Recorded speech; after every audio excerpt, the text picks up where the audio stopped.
So here we have the Vauxhall Corsa on a 69 plate. So I'm going to start off by showing you around the outside of the car, and then we'll hop in and run through some controls on the inside. From the outside of the car, you can see it's got 5 doors and alloy wheels.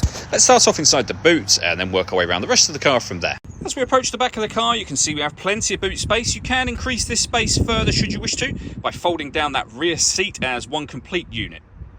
Okay, so we're just going to work our way back round to the front of the car, and then we'll hop in and run through some controls on the inside. But now that we've done a full circle of it, you can see it's in lovely condition the whole way round. Just briefly before we climb in, I think it's well worth seeing the interior from this exterior point of view. There's plenty to run through on the dashboard, so let's hop in and we'll do that right now. Okay, now that we're inside the car, we're going to start with the dials. Over on the left-hand side, we have the rev counter. We have the speedometer on the right-hand side. In the centre at the bottom, the digital readout for the speedometer and the total miles for the car, which are 48,889. And then above that, the fuel gauge and coolant temperature gauge. If we back out to the steering wheel, on the left-hand side, we have cruise control and speed limiter. And then on the right-hand side, stereo and phone controls. You'll only be able to use the stereo controls once you pair up the stereo to the car. And that is done over on the touchscreen in the center just here. Hit the phone icon, and then you would search for device and follow the instructions on screen from there. When it comes to your audio in this car, we've got AM, FM and DAB radio, USB and Bluetooth audio as well. So you can stream your music wirelessly as well as making and receiving phone calls.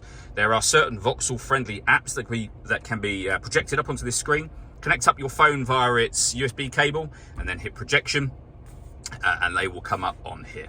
We have the city button to make the power steering lighter for parking, for example. And then over this side, deadlock, so you can lock and unlock the car doors from the outside. Working our way down, we have the air conditioning. So you can adjust the temperature, fan speed, and the direction you'd like the air to be distributed in. When you're happy with those settings, that button turns your air conditioning on, and it's on when that light shows. So same button to turn it off again, of course.